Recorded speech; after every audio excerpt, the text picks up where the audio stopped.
அந்திகிறிஸ்துவுடைய பாகம் 1 பார்த்துட்டோம். அடுத்து நம்ம பாகம் 2க்குள்ள நம்ம கடந்து செல்வோம். தொடர்ந்து நீங்க உற்சாகமாகவும் ஆர்வத்தோடும் கூட கூர்ந்து கவனிக்கும்படியாக கூட நம்ம கூட கேட்டுக்கொள்கிறோம். இந்த பாகம் 2 நம்ம தொகுத்து மீண்டுமாக நம்முடைய அன்பு சோதரை உங்கள் சார்பாக நம்ம கூட அளிக்கிறோம்.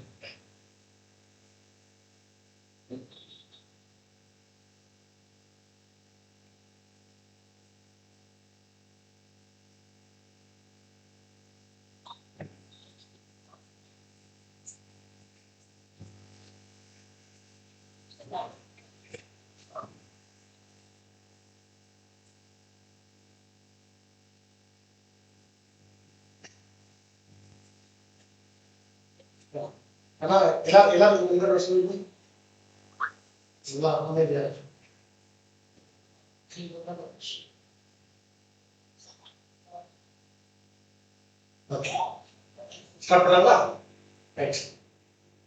அந்திகிறிஸ்து பாகம் 2 அந்திகிறிஸ்துனுடைய தொடர்ச்சி. நம்ம எங்க நம்ம ஸ்டார்ட் பண்ணோம்? போன பாகத்தை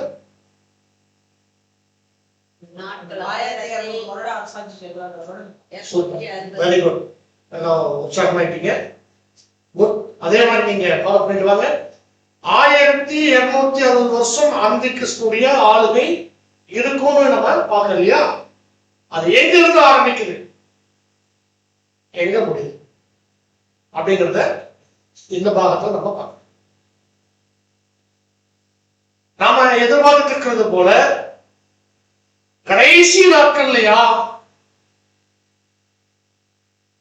சரிங்களா, அல்லது அதுக்கு முன்பாகவேவா, எப்போ அப்படின்றத வேத வசனத்தினுடைய அடிப்படையில் நம்ம பார்க்க போறோம்.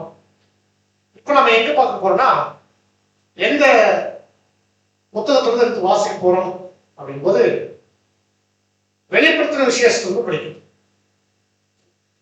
சரிங்களா? முதல் பாகத்துல எங்க எடுத்து படிச்சோம்?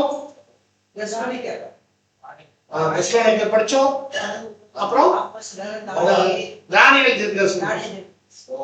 தானியேல் அவர் கண்ட தரிசனத்திலிருந்து எடுத்து, இப்போ யோவானுக்கு வெளிப்படுத்தப்பட்ட அந்த ஒரு தரிசனத்திலிருந்து நம்ம பார்க்கணும்.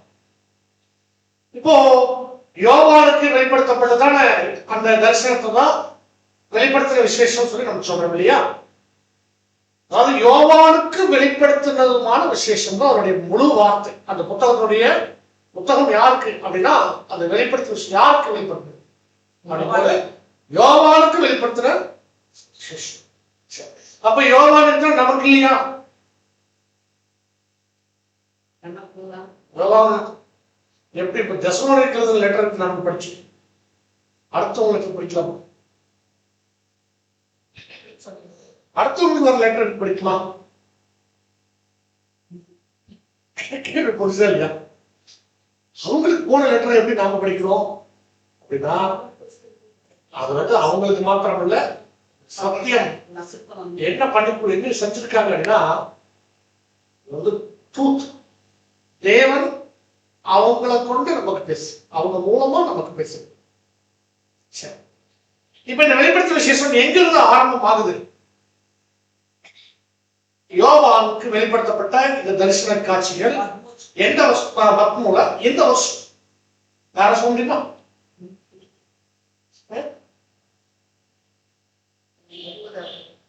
கிபி 96 96 ஞாபகம் வச்சுக்கோங்க. அப்படின்னா கிபி 96 இந்த யோவானுக்கு தரிசனம் நடக்க போகுது. நம்ம எங்கிருந்து படிக்கிற சொன்னோம்? வெளிப்படுத்தும் விசேஷம்.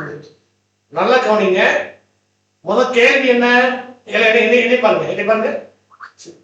கேள்வி என்ன அப்படின்னா, 1260 வருஷம் சொல்லிட்டீங்களே, அந்த 1260 வருஷம் எங்கிருந்து ஆரம்பிக்கும்?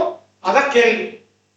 அப்படின்னா அதுக்கு நம்ம எங்கிருந்து படிக்கிறோம் அப்படின்னா வெளிப்படுத்தும் விசேஷத்துல தான் அர்த்தம் இருக்கு.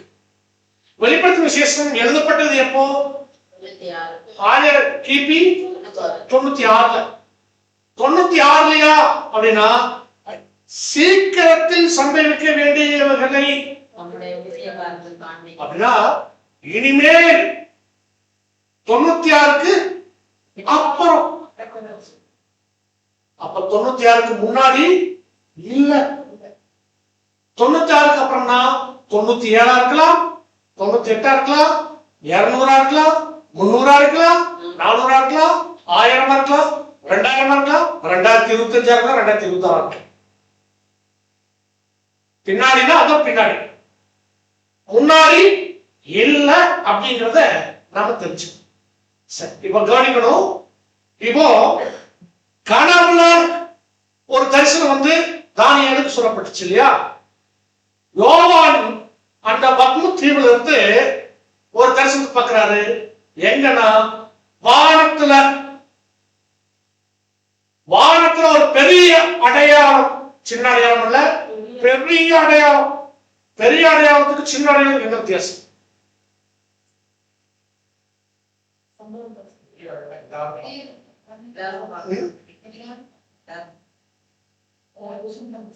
பெரிய அடையாளம் பொருள்கள் வந்து ரத்தம் அதோட ஒரு ஆழமான விஷயம் தெரிஞ்சுக்கலாமா? இப்போ நம்ம என்ன பண்ண போறோம்?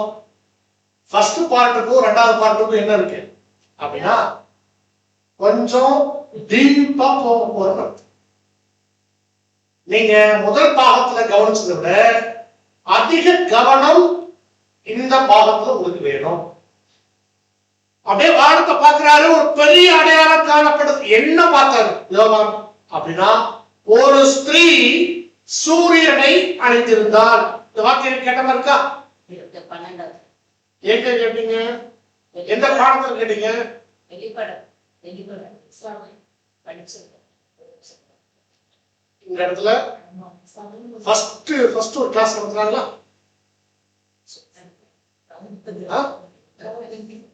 நமக்கு சில கேள்விகளை நமக்கு அப்படியே எடுத்து புல்லட் மாதிரி அடிச்சாங்களா? அது ஒரு கேள்வி. ஒரு ஸ்திரீ சூரியனை அணிந்திருப்பா அப்படின்னா இதெல்லாம் சாத்தியங்களா? ஒரு ஸ்திரீ சூரியனுக்கு ட்ரெஸ் போட்டுக்க முடியுமா அப்படின்னு ஒரு கேள்வியை கேட்டுட்டு இதை பத்தி நீங்க கண்டிப்பா பின்னாடி ஒரு பெரிய பாடத்துல படிக்கிறீன்னு சொன்னாங்க இல்லையா? அந்த பாடத்துல ஏது அப்பப்போ நம்ம ரெக்கார்ட் பண்றோம்னா அப்பப்போ பின்னாடி போயிட்டு சொல்லுவாங்க, ஆனா நடத்த மாட்டாங்க. நீங்க நடத்திருக்காரு, அதனாலதான் நான் சொல்லிடுறேன். ஓகேவா? ரைட். வாசிக்கலாங்களா? வசனம் வாசிக்கும் போது நம்ம என்ன பண்ணணும்? நல்லா கவனிக்கணும். ஏன்னா நம்ம வசனத்துக்கு தான் நம்ம வந்து பாயிண்ட் எடுக்கணும். ஓகேவா? சொல்ல வாசிங்க. வெளிப்படுத்தல் 12. வெளிப்படுத்தல் 12ஆம் அதிகாரம் 1ஆம் வசனம். ஒரு ஸ்திரீ சூரியனை அணிந்திருந்தாள். அவள் பாதங்களின் கீழே சந்திரனும் அவள் சிரசின் மேல் 12 நட்சத்திரங்கள் உள்ள கிரீடமும் இருந்தன. ஒரு ஸ்திரீ பத்தி ஒரு அடையாளத்தை பாக்குறாங்கன்னா ஒரு ஸ்திரீ அப்படின்னா அது ஒரு ஸ்திரீ அல்ல, அது ஒரு தரிசனம். சரிங்களா? டிரஸ் எப்படி இருக்கு? சூரியனை டிரஸ் போட்டுக்கிறது மாதிரி, ஆனா அவ்வளவு ஒரு பிரகாஷ். தொடர்ந்து அப்படியே அந்த அம்மா என்ன பண்றாங்க? அப்படியே வந்து தலையில சிரசு 12 நட்சத்திரம், 12 நட்சத்திரம் அப்படியே கிரீடம் போல அழகா அப்படி சுத்தி இருக்கு. தலையில 12 நட்சத்திரம். அப்புறம் காலுக்கு கீழே சந்திரன். இப்படியே அவங்க என்னென்ன பண்ணிருக்காங்க, அவங்களுடைய ட்ரெஸ், அவங்க போட்டிருக்க கிரீடம், போட்டிருக்க செருப்பு, இதை பத்தி சொல்லியாச்சு. சரிங்களா? அந்த அம்மா எப்படி இருக்காங்கன்னு வெளியே பார்த்துட்டோம். இப்போ அந்த ஸ்திரீ குறிச்சு அடுத்த இன்னொரு தகவல் கொடுக்குறாங்க. அவங்க வந்து எப்படி இருக்காங்கன்னா கர்ப்பவதியாவும் இருக்கிறாங்க. கர்ப்பவதிகள் சும்மா வெறுமனே ஒரு கர்ப்பவதின்னு சொல்லல, பிரசவ வேதனை அடையக்கூடிய ஒரு கர்ப்பவதியாக இருக்கிறாங்க. அதுல எப்படி வருத்தப்பட்டு அழகை கொண்டிருக்கு. வசனம் எப்படின்னா அவள் கர்ப்பவதியா இருந்து பிரசவ வேதனை அடைந்து பிள்ளை பெறும்படி வருத்தப்பட்டு அடைனாள்.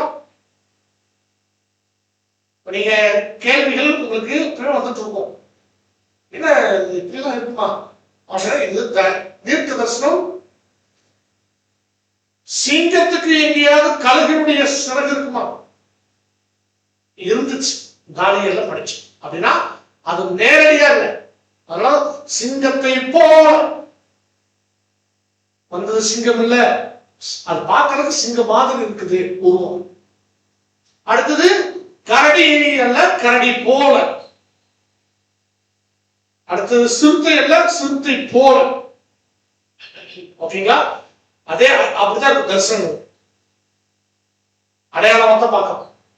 இப்போ இந்த அடையாளம் என்று இருக்குது. வானத்துல பாக்குறாங்க, அங்க ஒரு ஸ்திரீ இருக்கிறாங்க, கர்ப்பவதியா இருக்கிறாங்க, அவங்க பிள்ளை பெறும்படி வருத்தப்பட்டு அழகுறாங்க. நம்ம பார்த்துட்டு இருக்கும் போதே திடீர்னு இன்னொரு காட்சியை யோவான் பார்க்கிறார். வாசிங்க 3ஆம் வசனம். வெளிப்படுத்தினல் 12ஆம் அதிகாரம் 3ஆம் வசனம். அப்பொழுது வேறொரு அடையாளம் வானத்திலே காணப்பட்டது. 7 தலைகளையும் 10 கொம்புகளையும் தன் தலைகளின் மேல் 7 முடிகளையும் உடைய சிவப்பான பெரிய வலு சர்ப்பம் இருந்தது. என்ன அடையாளம்? அதாவது வேறொரு அடையாளம் சொன்னா, இந்த பக்கம் ஸ்திரீ, இந்த பக்கம் ஒரு மிருகம். ஸ்திரீ எப்படி சூரியனை ட்ரெஸ் போட்டிருந்தாங்க, தலையில கிரீடம் இருந்துச்சு, காலுக்கு செருப்பு மாதிரி சந்தனம் போட்டது, இதெல்லாம் சொன்னோம் இல்லையா? அதே மாதிரி இந்த மிருகத்தை பத்தி நீங்க டக்குன்னு சொல்லுங்க பார்க்கலாம். அந்த மிருகத்துக்கு 7 தலை இருக்குது, 10 கொம்பு இருக்குது, தலைகள் மேல 7 முடிகளுடைய சிவப்பான பெரிய வலு சர்ப்பம். சரிங்களா? ரெண்டு காட்சி. அப்படி பார்த்தா 2 காட்சி. இன்னமா பிரசவ வேதனை அழகாங்க.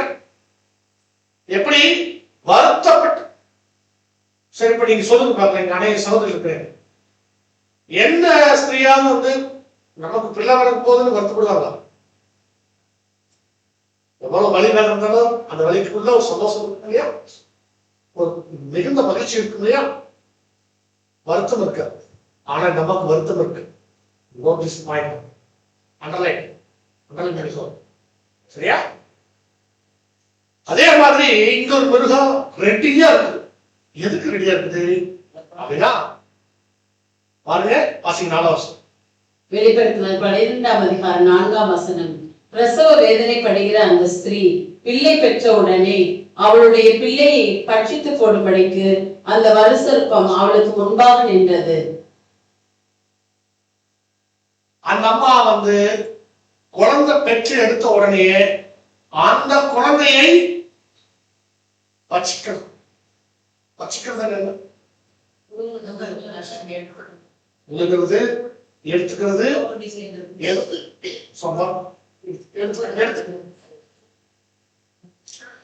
அப்போ ரெடியா இருக்கு. அந்த மிருகம் வலு சர்ப்பம் ரெடியா இருக்கு. எப்ப குழந்தை வருமோ அந்த குழந்தை வந்தோடனே அப்படி எடுத்துக்கணும்னு சொல்லி. அன்பான சகோதரர்களே, இப்ப நம்ம இதுவரைக்கும் பார்த்த காட்சிய ஒரு தரிசனத்துல யார் பார்த்துட்டு இருக்கிறா? யோவான் பார்த்துட்டு இருக்கிறாங்க. இந்த தீர்க்க தரிசனங்கள் எல்லாமே நமக்கு தெரியும். இது ஒரு சுய தோற்றமான பொருளை உடையதாக. என்னன்னா இதுல இதுக்குள்ள ஒரு ஞான அர்த்தம் இருக்குன்னு பார்க்கணும். அப்ப ஸ்திரீனா அது ஸ்திரீ அல்ல. சூரியன்னா அது சூரியன் சூரியன் அல்ல. சந்திரன் சொன்னா சந்திரன் அல்ல. அப்ப அதுக்கு வேற என்ன அர்த்தம் அப்படின்னு ஒவ்வொன்றுக்கும் ஒவ்வொரு அர்த்தம். அப்ப நீங்க படம் பார்த்து வசனம் சொல்லுங்க. தரிசிக்கிற சூரியன் யார்? வேதாகமத்துல ஏற்கனவே இதை நான் இந்த கேள்வி உங்களுக்கு கேட்கிறேன், உங்களுக்கு சொல்லிக் கொடுக்க அந்த கேள்வி நான் கேட்க மாட்டோம். ஏற்கனவே பாடங்கள் இதுக்கு முந்தைய பாடங்கள்ல சொல்லிக் கொடுக்கப்பட்டாச்சு. அதனால நான் கேள்வி கேட்க உங்க ஞாபகம் இருக்கான்னு சொல்லுங்க.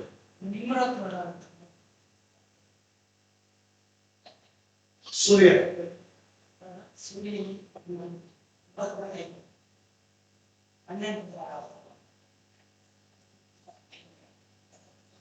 நீதியின் சூரியன் யாரு? ஆண்டவராகிய இயேசு கிறிஸ்து. சரியா? எப்பொழுதுமே சூரியன் அப்படி வந்தாலே அது யாருக்கு அடையாளம்? அப்படியே அதோட இயேசு கிறிஸ்து.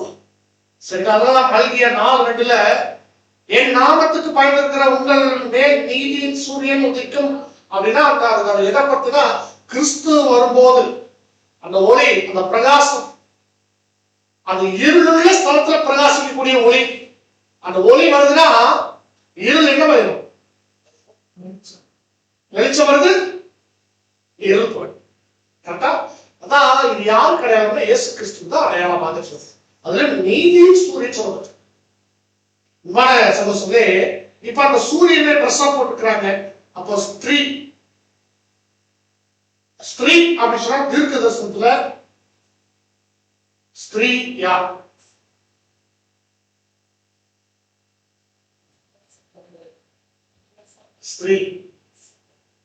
ஸ்திரீங்கிறது நீங்க சபை அப்படின்ற பாகத்துல ஒரு சொல்லிருப்பாங்க.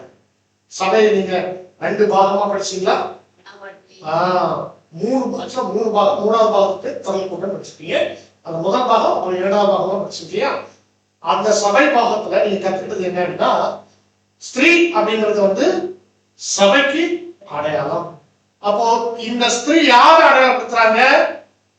திருச்சபையை அடையாளப்படுத்து. அப்ப திருச்சபை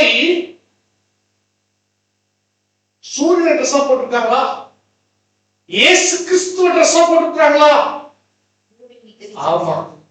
அதான் எத்தனை பேரு நீங்க கிறிஸ்துக்குள்ள இருப்பீங்களோ அத்தனை பேரும் யாருதான்? கிறிஸ்துவை தரித்துக் கொண்டவன் தான். உங்களுக்கு அந்த வசனத்தை நான் ஏற்கனவே சொன்னது போல தான் சத்தியம், சத்தியத்துடைய அழகு, சத்தியத்துடைய மேன்மை.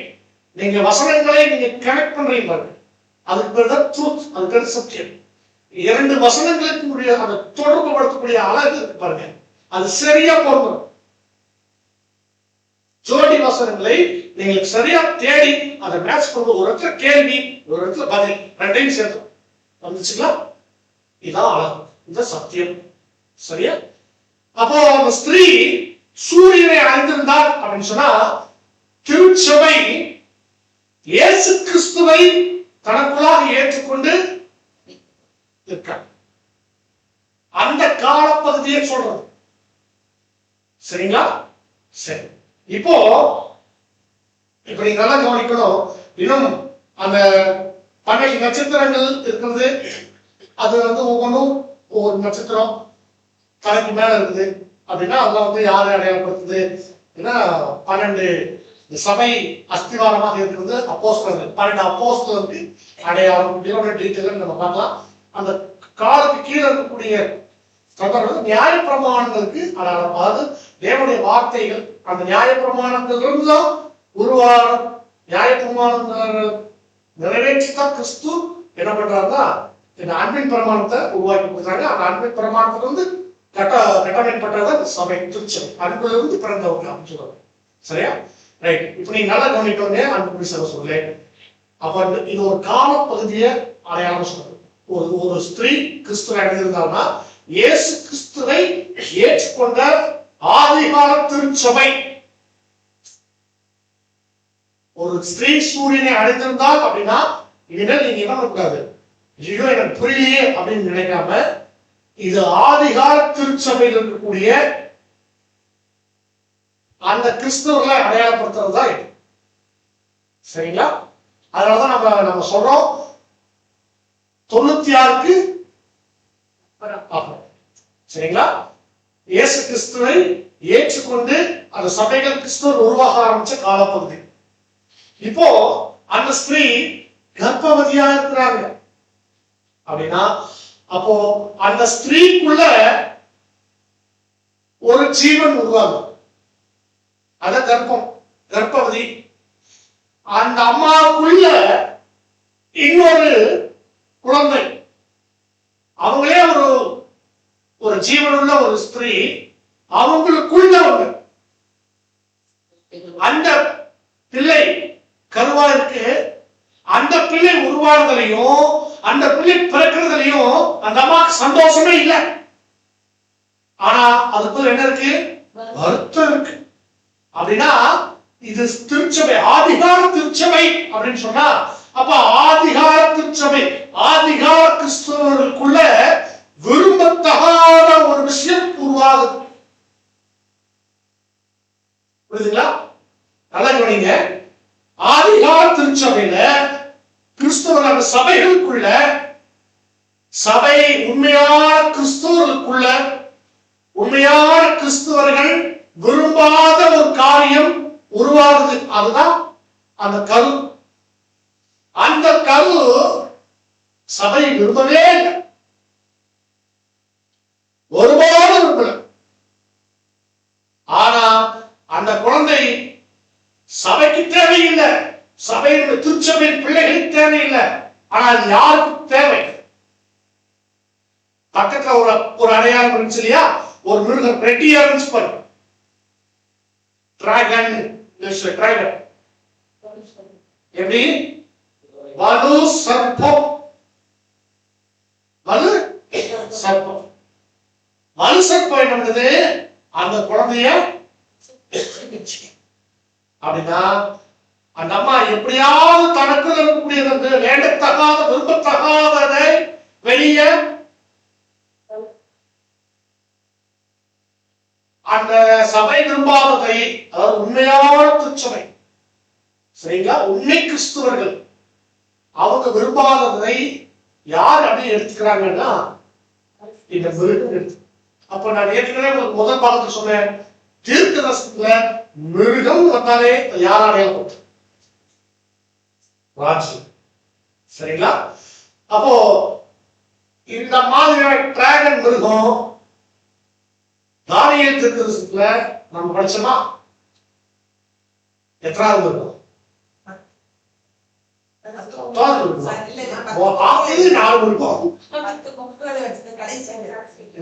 மிருகம். அப்ப 4வது ராஜ்யத்துக்கு பேர் என்ன? வெரி குட், சந்தோஷம். டீ குடிச்சா ஓகேங்களா? ரைட். அப்போ உண்மை கிறிஸ்தவர்களுக்குள்ள எதெல்லாம் அவங்க விரும்பலையோ, அவங்க எதெல்லாம் வெறுக்கிறாங்களோ, அதை எது எடுக்குது, டேக் ஓவர் பண்ணுது அப்படின்னா ரோம ராஜ்யம். இதத்தான் அடையாளமா வானத்துல தரிசனம் பார்க்க. சரிங்களா? இது இதோட முடியல, இன்னும் இந்த புரிதலோட நீங்க பாருங்க அந்த மிருகம் எப்படி இருந்துச்சு, என்ன பண்ணுச்சு அப்படிங்கறத நம்ம இன்னொரு தொடர்ச்சியா நம்ம படிக்க போறோம். அன்புக்குரிய சகோதரர்களே பாருங்க, இப்போ இந்த மிருகத்துக்கு 7 தலை இருந்துச்சு படிச்சோம் இல்லையா? 10 கொம்பு 7 தலை. அப்ப 10 கொம்பு என்ன? 10 நாடுகள். ஏன் கொம்ப நாடுகளோட கம்பேர் பண்றோம்? அதிகாரம், பவர் சென்டர் 10. அதான் நீங்க பெரிய கொம்பா அப்படின்னு கேட்கறாங்க இல்லையா? அப்படின்னு என்ன அர்த்தம்? அவங்க வீடு கொம்பு இருக்கா அப்படின்னு என்ன? அவங்க அதிகாரம் செலுத்துறாங்க அர்த்தம். கரெக்டுங்களா? ரைட். கொம்பு 10, தலை எத்தனை இருந்துச்சு? 7 தலை. நீங்க இந்த பாயிண்ட புரிஞ்சுட்டீங்கன்னா உங்களுக்கு பாடம் நல்லா தெளிவா புரிஞ்சு. பாருங்க, ரோம பேரரசு படிக்கிறோம் இல்லையா? நீங்க வரலாற்றுல பைபிள் தீர்க்கதரிசனத்தையும் உலக வரலாற்றையும் நம்ம ஒப்பிட்டு பார்க்கிறோம். மிகச்சரியா போகுது.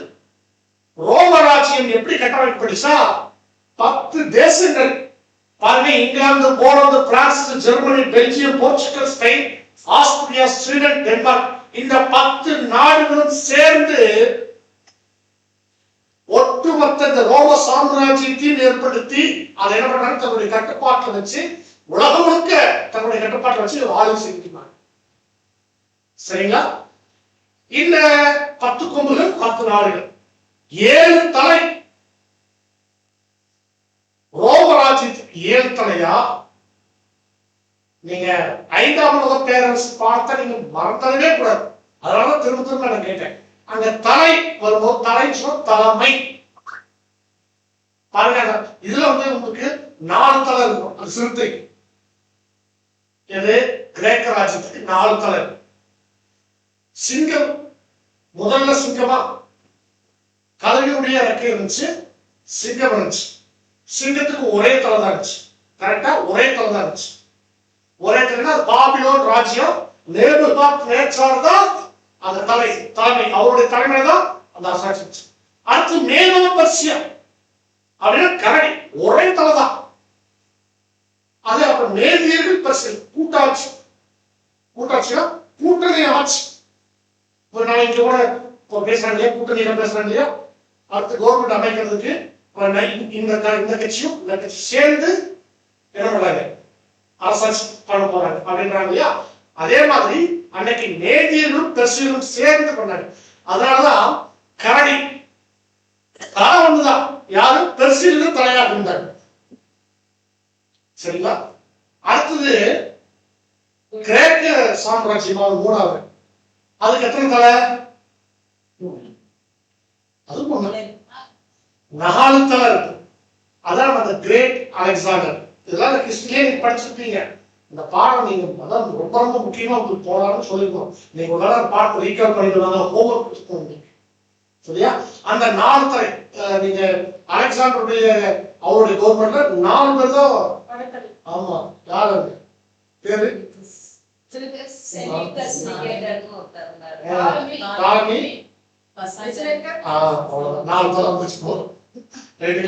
அப்படின்னா அவங்க தலைமையில உலகத்தை தனித்தனி ஒவ்வொரு கண்டங்களையும் அந்த ஒவ்வொரு கான்ஸ்டன்ஸும் என்ன பண்ணாங்க, அவங்க ஆய்வு செஞ்சுட்டு இருந்தாங்க.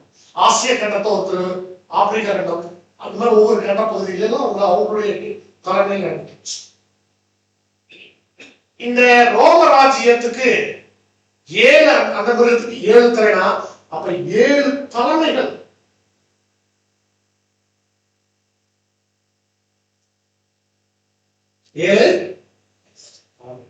இப்ப நீங்க நல்லா கவனிக்கணும். அப்படின்னா ரோம சாம்ராஜ்யத்துடைய காலப்பகுதி நம்ம ஹிஸ்டரியில எடுத்தாலே கிபி 314 இருந்து 1870 வரைக்கும், அதுக்கப்புறம் கொஞ்சம் இருந்துச்சு. அதுக்கப்புறம் இப்ப வரைக்கும் இருக்குன்னு வச்சுக்கோங்களேன். ஆனா இவ்வளவுலாம் இல்லை. இது 7 காலப்பகுதிகளாகவும் ஒவ்வொரு காலப்பகுதிக்கும் ஒவ்வொரு டீம் பொறுப்பெடுத்து தலைமையேற்று இது நடத்துறாங்க. உதாரணமா பாருங்க, அந்த 314 இருந்து 325 வரைக்கும் இம்பீரியல் ரோம் அப்படிங்கிற தலைமையில தான் ரோம பேரரசு இங்கிலீஷ். அதுக்கப்புறம் வேற ஒரு குரூப் இந்த மாதிரி அப்படி வந்தாங்க. இவங்க எல்லாரும் யாருன்னா ரோம பேரரசு, ரோம சாம்ராஜ்யத்தில் இருக்கிறவங்க. அதனால 7 தலை சொல்றது இது ரொம்ப முக்கியம் தெரிஞ்சுக்கோங்க. அடுத்து வர பாயிண்ட் இது ரொம்ப முக்கியம். சரிங்களா? இப்ப நம்ம இது வரைக்கும் பார்த்த விஷயத்துல நாம என்ன பார்த்தோம்னா, ஒரு ஸ்திரீ கர்ப்பவதியா இருக்கிறாங்க. அதை ஒரு மிருகம் என்ன பண்ணுது, வச்சிக்கிறதுக்கு தயாரா இருக்கு. ஓகேங்களா? அப்போ இது வரைக்கும் நம்ம பார்த்ததனுடைய அர்த்தம் என்ன அப்படின்னா இதுதான். ஸ்திரீ சபை கிடையாலும், சூரியன் கிறிஸ்து கிடையாலும், சந்திரன் யாருக்கு உதாரணத்துக்கு இது நட்சத்திரம் இருக்கணும். நட்சத்திரம் அப்போஸ்தலர் கிடையாலும், குழந்தை வயிற்றில் குழந்தை கிறிஸ்து. நம்ம ஏற்கனவே பார்த்த தவறான உபதேசங்கள் அந்தி கிறிஸ்து, மாறுபாடான உபதேசங்கள் அந்தி கிறிஸ்து. உண்மை திருச்சபை தவறான உபதேசத்தை விரும்புமா? அதனாலதாங்க அந்த ஸ்திரீ கர்ப்ப வேதனைப்பட்டு வருத்தப்பட்டு அளவினால் வசனம். சபைக்குள்ள அந்த ஆதிகால திருச்சபைக்குள்ள அந்த மாறுபாடான உபதேசம் வரும்போது அந்த சபையினுடைய கிறிஸ்துவர்கள், உண்மை கிறிஸ்துவர்கள் அதை விரும்பவே இல்லை. அதை ரொம்ப வெறுத்தாங்க. அது மூலமா வருத்தப்பட்டாங்க. அந்த மாறுபாடான உபதேசத்தை தனக்குள்ளிருந்து எப்படியாவது வெளியே தள்ளிடணும், சபையை விட்டு நீக்கணும்னு போராடினாங்க.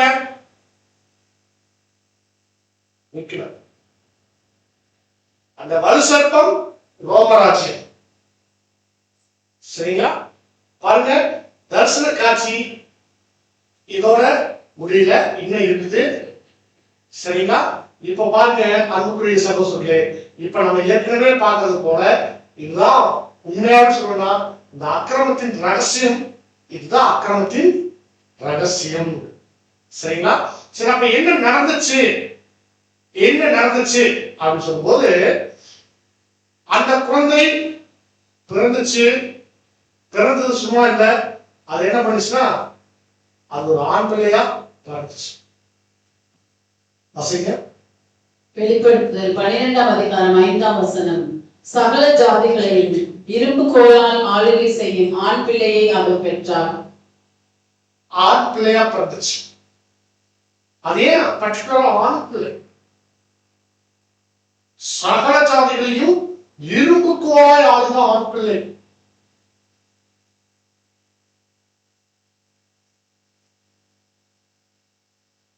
ஆண் பிள்ளை அப்படின்னு சொன்னாலே, ஆண் அப்படிங்கும் போது அது ஆளுகைக்குரியவர்களாகவும் ஒரு புருஷர்கள் மேலான அதிகாரத்தில் இருக்கிறவர்களாகவும் தான் அடையாளத்துக்கு அந்த ஆண் பிள்ளை அப்படின்னு சொல்லப்பட்டிருந்தாலும் இதுக்குள்ள இன்னொரு அடையாளம் இருக்கு. அப்ப இந்த நம்ம ஹிஸ்டரியில இருந்து எடுத்துட்டு முதல்ல ஹிஸ்டரி எடுத்துக்குவோம், அதுக்கப்புறம் திருக்கிறிஸ்துவ போயிட்டு பார்ப்போம். சரிங்களா?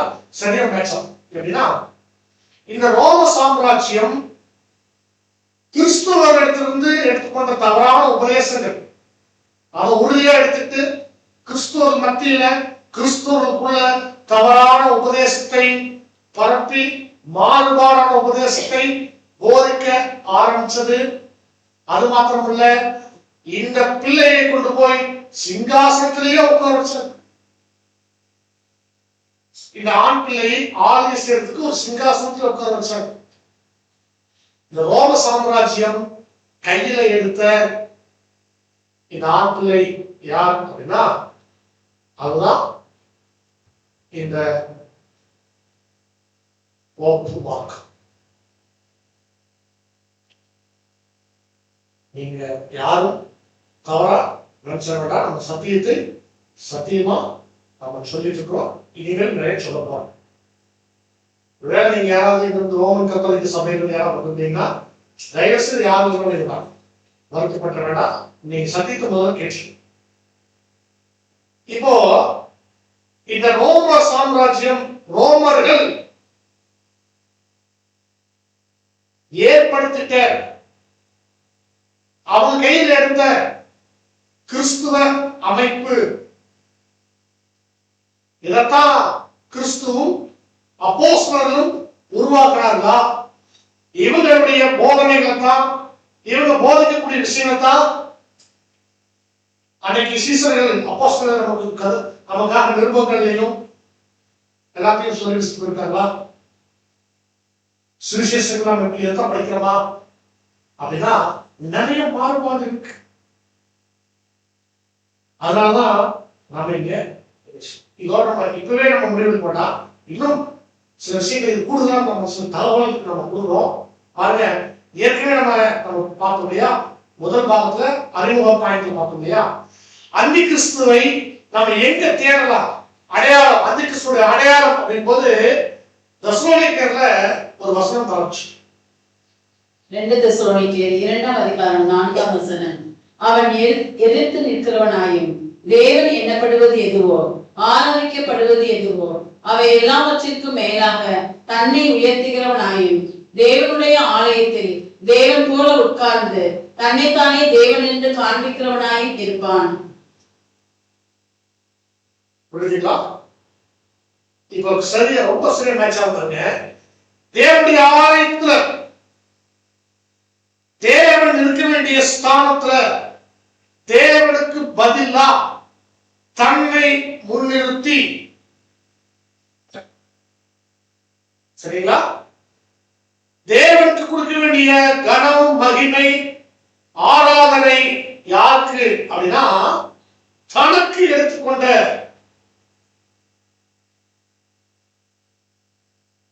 ஆண் பிள்ளை இதுவே. அன்பான சகோதர சகோதரிகளே, இந்த காட்சியை நீங்க பாக்குறீங்க, இதுவே அந்த கிறிஸ்து அடையாளம். எப்படி சொல்றீங்க பிரதர்? இவங்க என்ன மாறுபாடானவர்கள் போதிச்சாங்க? முதல் போதனை, பூமியில ஒருவரையும் உங்கள் பிதா என்று சொல்லாதீர்கள், பரலோகத்தில் இருக்கிற ஒருவரே உங்களுக்கு பிதாவா இருக்கிறார். பிதாவா English father father father father father father வாய்க்கு வாய் ஃபாதர்னு சொல்லாதீங்க வசனம் இருக்கு. ஃபாதர்னு சொல்லுங்கன்னு கத்து கொடுக்குறாங்க.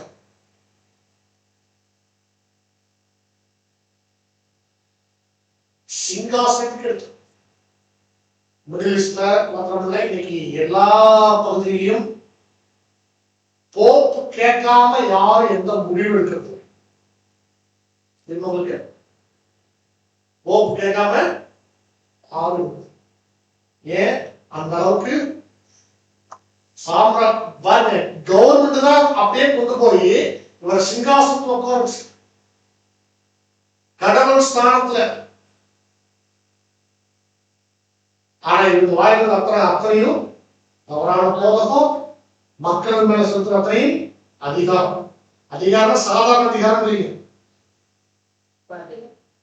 பயங்கரமான அதிகாரம்.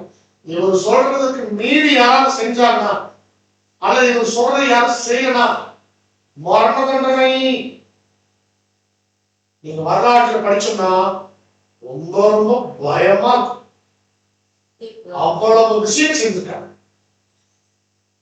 சரி, இப்ப இது எப்படி உருவாச்சு? இந்த ஆண் பிள்ளை சிங்காசனத்துக்கு எப்ப போய் உட்காந்துச்சு அப்படின்னா கிபி 313 தான். 313 ஆமா, திருத்தம் கிளாஸ் இதே இடத்துல நானே சொன்னேன். கான்ஸ்டன்டைன் ராஜா பத்தி சொன்னா, கான்ஸ்டன்டைன் ராஜா இவரோட கதை சொன்ன உங்களுக்கு தான் இருக்கா? என்ன பண்ணாரு? இவர் ரோம பேரரசு. இந்த ஒரு ராஜா ரோம பேரரசு, ரோம ராஜா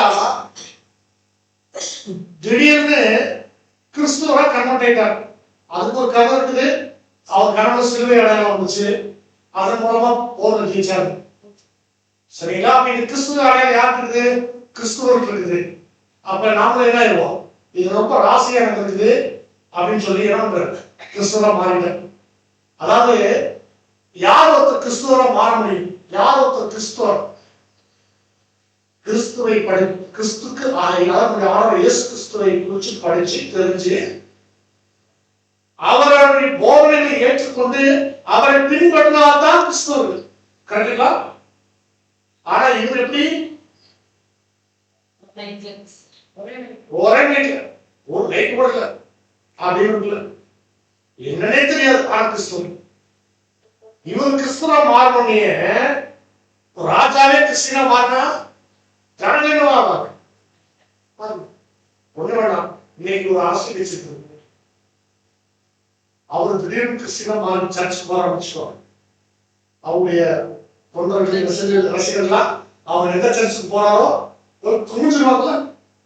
மோடி கவர்மெண்ட் போறாரு, கொஞ்சம் ரசிகமான உடனே இதாக முடியுமா? இல்ல, நீங்க கவனிச்சு வாங்க, நம்ம பின்னாடி பார்ப்போம்.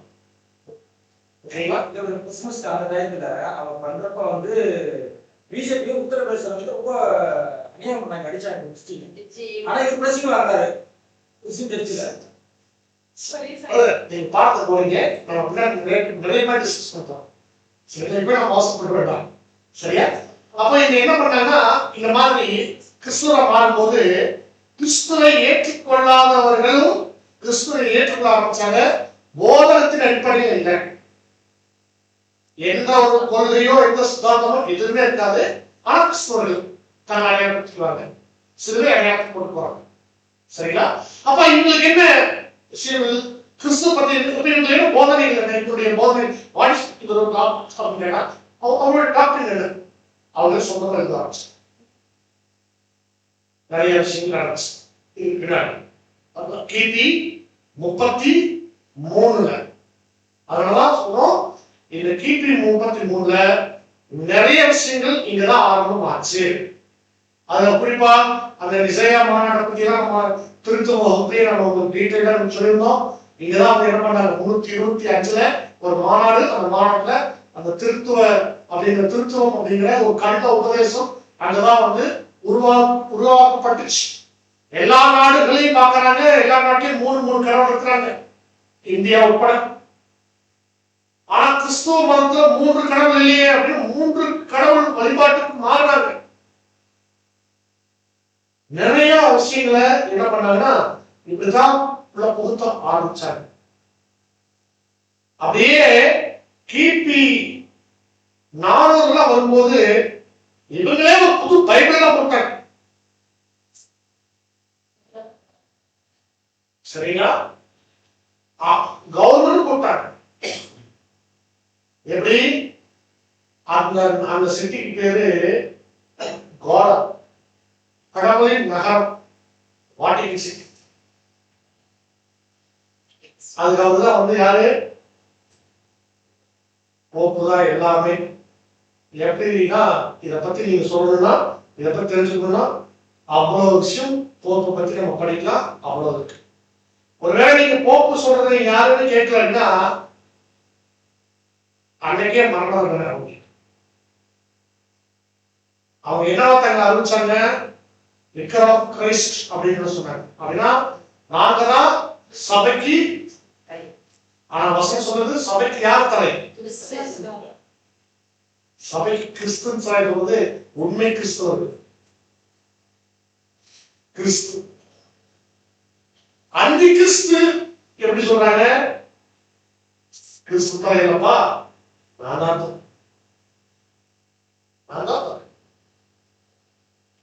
எப்படி தலையாவாங்க? கிறிஸ்து என்ன செய்யறாரோ அதை விட பெரிய வேலை, சூப்பர் வேலை நாங்க செய்யறோம் சொல்றாங்க. கிறிஸ்து என்ன பண்ணுவாரு? தேவனுக்கும் மனுஷனுக்கும் மத்தியஸ்தராக இருந்து அவர் சமாதானத்தை ஏற்படுத்துறாரு. அதெல்லாம் நான் பார்த்துட்டு சொல்லி என்ன பண்ணாங்க? நீ பாவம் பண்றியா? யாருக்கு போகாத, கிறிஸ்துக்கு போக. எங்கிட்ட நீ வந்து பாவம் மன்னிப்பு கேளு, நான் பாவம் மன்னிப்பு கொடுக்குறேன். உங்களோட சீட்டு கொடுப்பாங்க, பணம் கட்டி ரசீது வைக்கிறது, பாவம் பண்ணிக்கலாம். புரியுதுங்களா? பாவம் பெருகிறதுக்கு இது ஒரு வாய்ப்பாக அமைச்சிச்சு. இதெல்லாம் இந்த காலத்துல உருவாக்க ஆரம்பிச்சாங்க. இவங்கதான் உருவாக்குது. இவங்கதான் அதுலயும் நிறைய விஷயங்களை பண்ணாங்க. அநேக கொலை பண்ண உண்மை கிறிஸ்துவா இருக்கிறவங்க எத்தனையோ பேருக்கு கொலை பண்ண. அதுல ரொம்ப வசனங்களை இன்னைக்கு சாதகமா எடுத்து பயன்படுத்த ஆரம்பிச்சு. குமாரனை கோபம் கொள்ளாமலும் நீங்கள் வழியிலே அறியாமல் இருக்கும்படிக்கு அவரை முத்தம் செய்யுங்கள். யாருக்கு சொல்லுது? வனாந்திர பயணத்துல இயேசு கிறிஸ்து நம்ம சொல்றோம், நம்ம திருத்தூர் கிளாஸ் படிச்சோம். என் சமூகம் உனக்கு முன்பாக மோசே சொல்லப்பட்டுச்சு. தூதனாக இருந்தவர். அப்போ அவரை கோபப்படுத்தாம நீங்க போங்க அப்படின்னு சொல்லி அங்க சொல்லப்பட்டுச்சு. அதனால வந்து ஒரு கீழ்ப்படுதல் நடந்துட்டீங்கன்னு சொல்றதுக்காக சொல்லப்பட்டுச்சு. முத்தம் அது நேரடியா முத்தம் இல்ல, ஒரு அடையாளம். ஆனா இங்க நேரடியா புரிஞ்சுக்கிட்டு நீ முத்தத்தை யார் செய்யுங்க? அந்த குமாரன் இல்ல, இந்த குமாரன் செய்யுன்னு சொல்லி போப்புக்கு முத்தம் கொடுக்குறாங்க. ஏன்னா அவர்தான் பிரின்சஸ் ஆஃப் யுத்தம், பூமியின் இளவரசன். இவர்தான் கடவுள் போறதுக்கு, பருவம் போறதுக்கு எல்லாமே வழி விடுதாங்க. நாம சொல்ல அவங்களாம் அவங்களுக்கு சொல்லிட்டு இன்னைக்கு உலகம் இருக்கக்கூடிய ரோமன் கத்தோலிக்கர்கள் இதை நம்புறாங்க, விசுவாசிக்கிறாங்க, இதை பின்பற்றுறாங்க. சரிங்களா? உன்னதமானவருக்கு ஒப்பாயிட்டாங்க.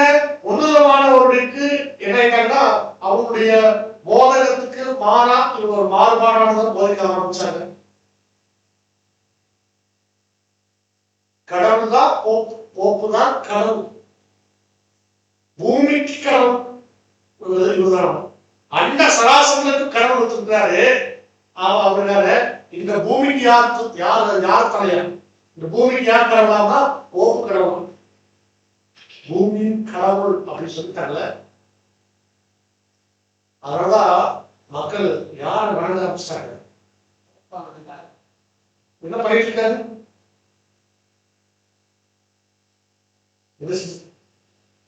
இது ஏதாவது ஏஐல கிரியேட் பண்ண இமேஜ் இல்லைங்களா? Original image. ஜனங்கள் மாத்திரம் இல்ல, ராஜாக்கள் ஆளுகையில் இருக்கக்கூடிய பாருங்க. முதல்ல ஒரு தேசத்துடைய பிரதிநிதிகள்.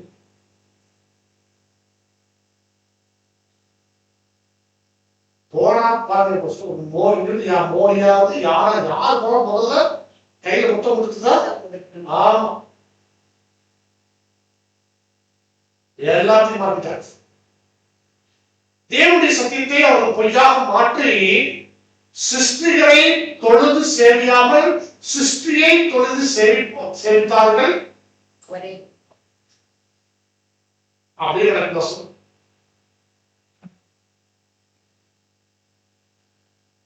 நிறைய இவங்களே என்ன பண்ணிப்பாங்க, புனித பட்டம் பார்த்து கொடுத்துருவாங்க. போக பார்த்து யாருக்கு வேணாலும் புனித பட்டம் கொடுக்கலாம். அவங்க பட்டம் கொடுத்துட்டாங்கன்னா அவங்க புனிதராயிடுவாங்க. ஆனா புனிதராகிறது ஒரு பெரிய ப்ராசஸ். எதுல புனிதராக இருக்கணும்? கேரக்டர்ல, அவங்களுடைய சிந்தையில தூய்மையா இருக்கும். அவங்க நடந்து போற அவங்க வாழ்க்கையில அதெல்லாம் அவங்க நீ புனிதர்னா புரிஞ்சுங்களா? திரும்ப இப்போ அந்த தீர்க்கு சொல்லுவோம். வானத்தில் காணப்பட்ட பெரிய அடையாளம் அப்படியே பார்த்தோம் இல்லையா? வலுசற்பம் அந்த பிள்ளையை கொண்டு போய் சிங்காசனத்துல, அடுத்தது என்ன நடந்துச்சுன்னா எல்லாத்தையும் ஆளுகை செய்ய ஆரம்பிச்சிச்சு. அதுல ரொம்ப முக்கியமான விஷயங்கள் தான் இனிமேல் நடக்கும்.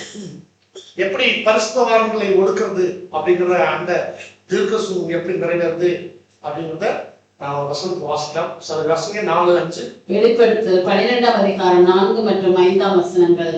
அதில் வானத்தின் நட்சத்திரங்களில் 3இல் ஒரு பங்கை இழுத்து அவைகளை பூமியில் விழத்தள்ளிற்று.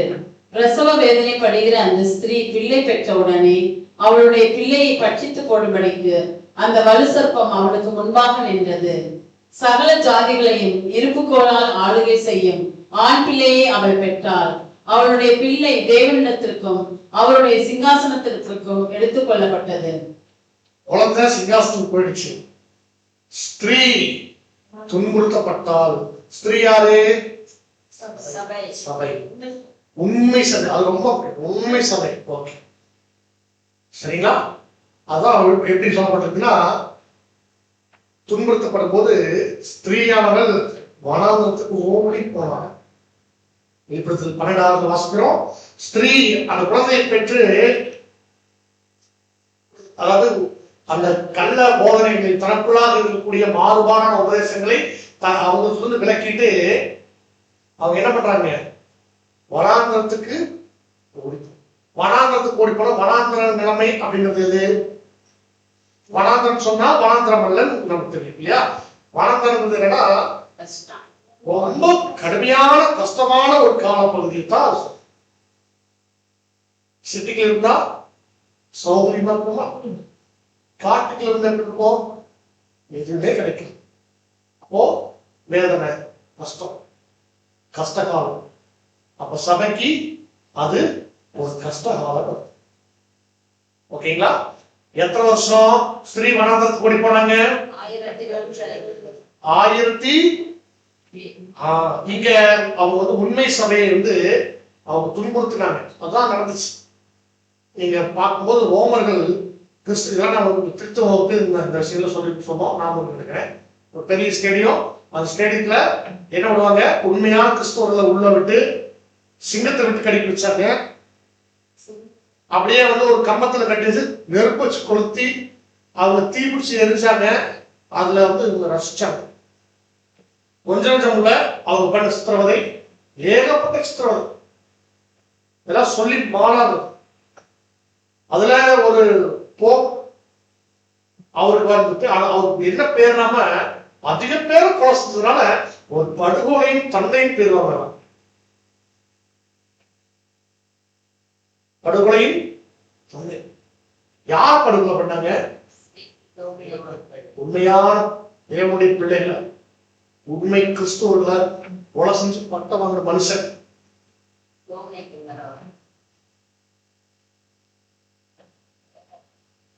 சரிங்களா? அன்பான சகோதரர்களே, சாதாரணமான விஷயம் இல்ல. ஒரு அப்படியே படுக்க வச்சு துண்டு துண்டா வெட்டியிருக்காங்க. நீ கிறிஸ்துவை, நீ பைபிள் சொல்றதை கேட்பியா?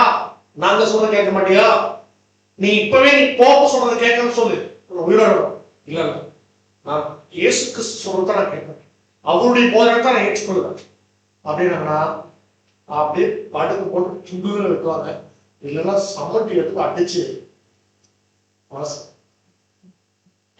சில பேர் என்ன பண்ணிருக்காங்க, மேல இருந்து 2 பிளந்து இருக்கிறாங்க. சில பேர் என்ன பண்ணிருக்காங்க, இந்த மாதிரி கட்டி போட்டு அறுத்துருக்கிறாங்க. சம்பத்து விதவிதமா அவங்க ஒரு சைக்கோ மாதிரி. நேத்து ஒரு 10 பேரை இப்படி கூட செஞ்சோமா, இன்னைக்கு எல்லாம் வித்தியாசமா. ஏன்னா அவங்க வேடிக்கை பார்க்கறாங்க, அவங்க பொழுதுபோக்கு. என்னப்போ ஒரே மாதிரியே கொலை பண்றீங்க, போர் அடிக்குது, ஏதோ வித்தியாசமா பண்ணுங்க. அப்போ வித்தியாசமா கொலை செஞ்சு அதை ரசிச்சாங்க.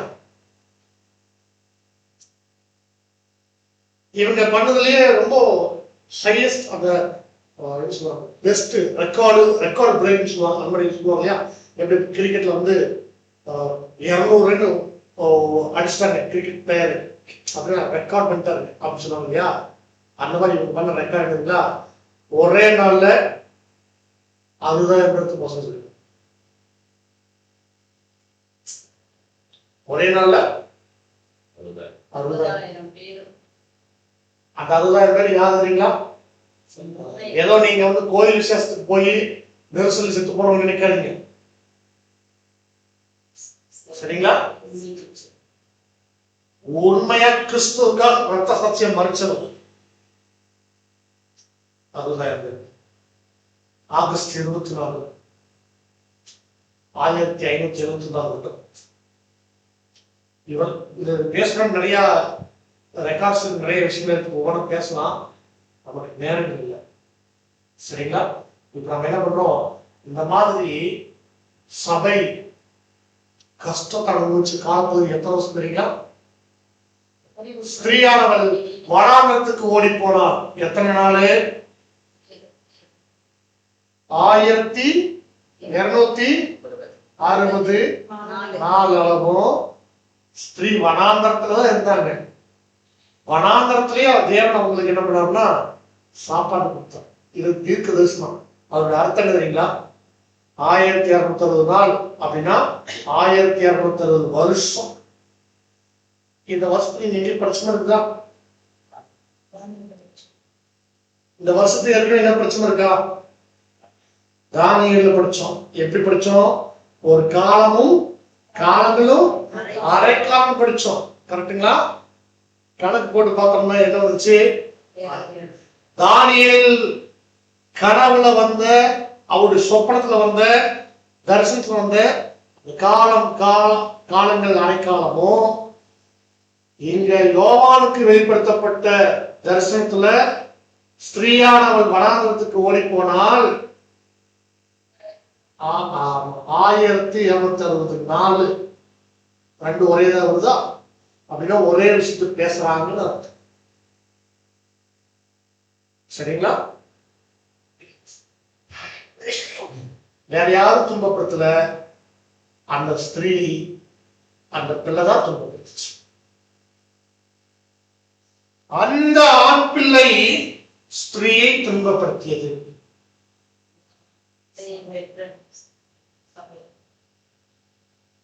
புரிஞ்சுதுங்களா வசனம்?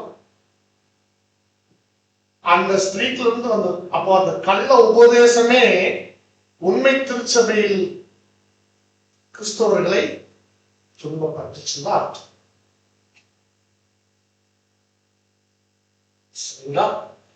அன்பான சகோதர சகோதரிகளே, இப்போ நீங்க கவனிக்கணும். இதுல என்ன விஷயம் சொல்லப்பட்டிருக்கு அப்படின்னா, ஒரு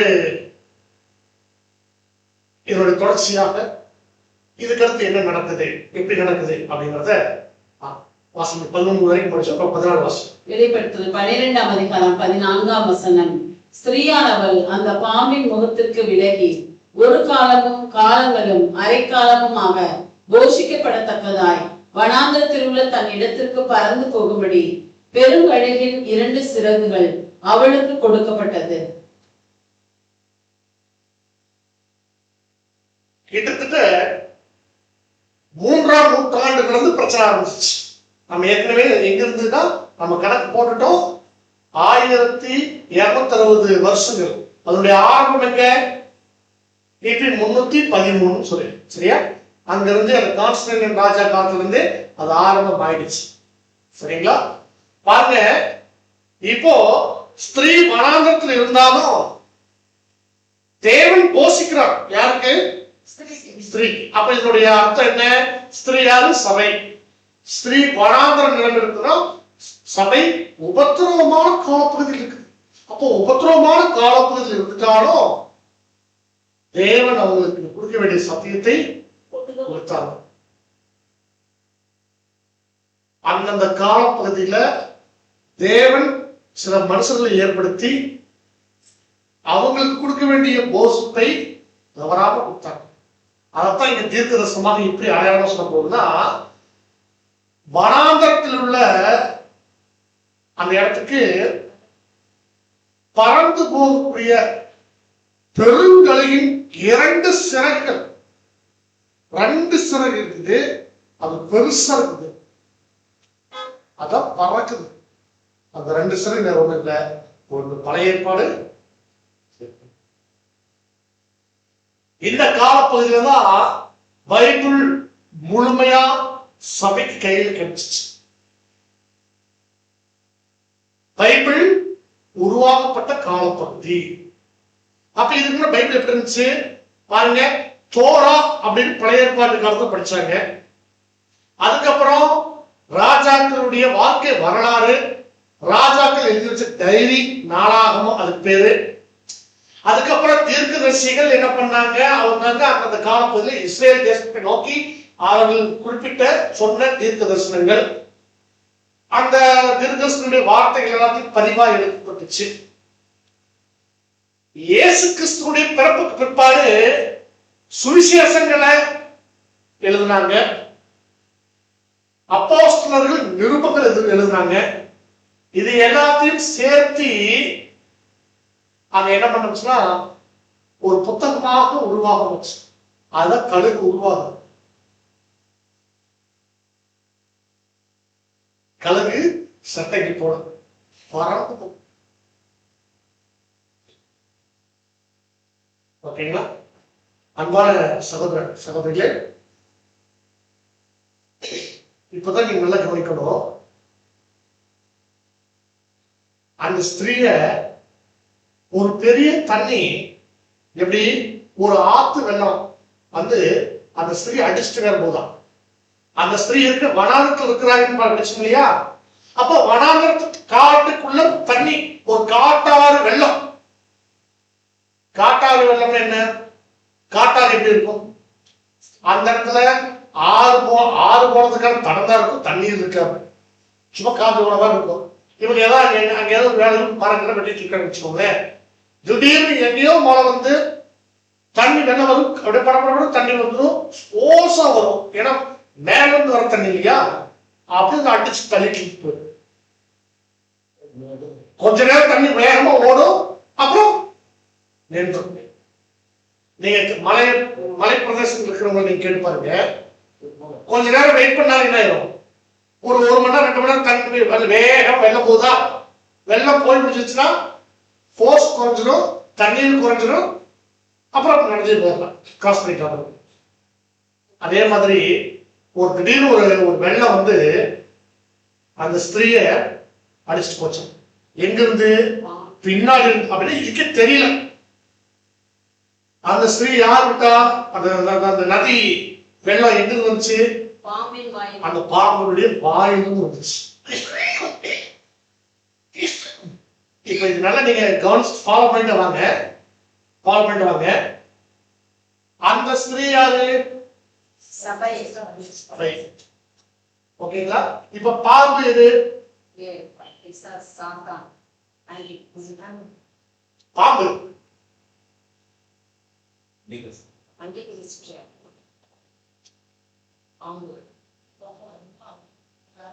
ஒரு சபைதான். ஆண் பிள்ளை தான் நம்ம அந்த கிறிஸ்து பார்த்தோம். பாம்பு எது? அப்ப இருந்து ராஜ்யம் எதுங்க?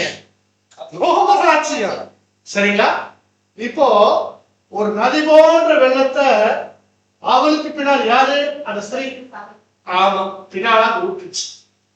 அப்படியே அதை அடிச்சு போடு. திடீர்னு கொண்டு வந்து வனாந்தரத்துக்குள்ள நடக்குது அப்படின்னா உங்களுக்கு பூமியில ஒரு சம்பவம் ஏதோ சபைக்கு நடக்குது. அது இவங்களுக்கு சாதகமா அப்படி இவங்களை அழகா வேகமா அப்படியே முன்னாடி கொண்டு போச்சு. அந்த சம்பவம் என்ன அப்படிங்கும் போது இப்ப நம்ம பைபிள் பிராவசியும் நம்ம எதையும் நம்ம பண்றோம் அப்படின்னா 15ஆம் வசனத்தை வாசிச்சு நம்ம விளக்கத்தையும் பார்க்கணும். வெளிப்படுத்துதல் 12ஆம் அதிகாரம் 16ஆம் வசனம்.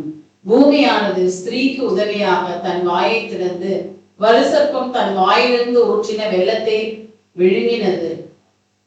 பாருங்க, ஏற்கனவே ஸ்திரீ உபத்திரத்தில் இருக்குது. அந்த ஸ்திரீக்கு தெரியாம பின்னாடி இருந்து வருது ஒரு வெள்ளம். அதை விட பெரிய உபத்திரம். அப்படி அதை விட பெரிய உபத்திரத்தை ஏற்படுத்த பண்ணும்போது இப்ப எது சப்போர்ட் பண்ணுறாங்க? பூமி சப்போர்ட் பண்ணுறாங்க. திடீர்னு பூமி பிளக்குது. அந்த தண்ணியெல்லாம் பூமிக்கு போயிடுச்சு. யாருக்கு அந்த ஆபத்து வரல?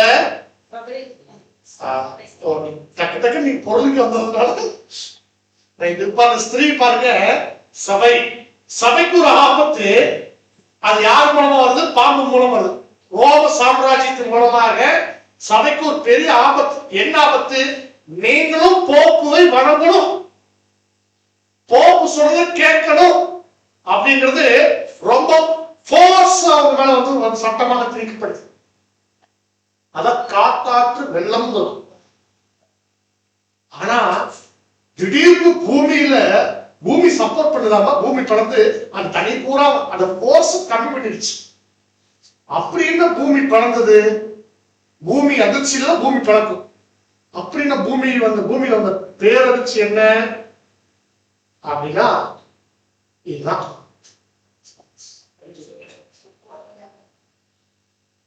பிரெஞ்சு புரட்சி. அந்த பூமி, இந்த பூமியுடைய பிளவு எதை வழங்கிருச்சு? ரோம சாம்ராஜ்யத்தினுடைய ஆதிக்கத்தை, அதிகாரம் செலுத்துதலை அது விளங்கிடுச்சு. அன்பான சகோதரர்களே, பிரெஞ்சு புரட்சியில அப்படி ரோம பேரரசுவை மட்டுப்படுத்துவதற்கும் கட்டுப்படுத்துவதற்கும் இந்த பிரெஞ்சு புரட்சியில் நடந்த விஷயம் என்ன? பிரெஞ்சு புரட்சி என்ன வருஷம்? 1799. சரிங்களா? அந்த 1799ல ஒரு பெரிய சம்பவம் ஒன்று நடந்துச்சு. என்ன சம்பவம்? போப்பு நெப்போலியன் கேள்விப்பட்டீங்களா? எங்க கேள்விப்பட்டீங்க? Okay, good. நெப்போலியன் போனபடின்றது ஒரு ஆமா. இதுல வந்து அவர் என்ன பண்ணாரு? போப்புவை வந்து கடவுள் மாதிரி இருந்து அதிகாரம் இருக்கின்ற போப்புவை 1799 வருஷம் என்ன பண்ணீங்களா? அப்படியே பிடிச்சு தைரியமா எல்லா ராஜாக்களும் வணங்கி அவர் தொழுது கொண்டிருக்கக்கூடிய காலப்பகுதியில தைரியமா ஒரு ஆள் போய் நின்று அடிச்சு காலி பண்ண அந்த அரஸ்ட் பண்ண அந்த விஷயத்தை பாருங்க. அது அப்படியே ரோம ராஜ்யத்திற்கான வீழ்ச்சி உருவாக ஆரம்பிச்ச காலம். 1790 கணக்கு போட்டு பார்க்கலாமா? ஏன்னா நமக்கு ஒரு வருஷம் ஆரம்பத்துல 539 ஒரு வருஷம் கிடைச்சிச்சு. இப்போ ஒரு வருஷம் கிடைக்குது பாருங்க. அந்த கிங் 539 வருஷம். பிரெஞ்சு புரட்சி 1000 ஓகேங்களா? எத்தனை வருஷம்?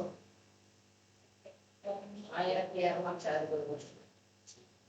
1260 வருஷம் ஓகேங்களா ஸ்திரீயானவள் பாடுபட்டார் அப்படின்னு ஒருவர் படிக்கிறோம். 1260 வருஷம் அவங்க கொடுங்கோல் ஆட்சி செஞ்சாங்க அப்படின்னு படிச்சோம். சரிங்களா? அன்பான சகோதர சகோதரிகளே, இந்த ரோம சாம்ராஜ்யம் யாரை உருவாக்குறாங்கன்னா ரோம கத்தோலிக்க சபையை உருவாக்குறாங்க. போப் அப்படிங்கிற ஒரு மனுஷனை உருவாக்குறாங்க.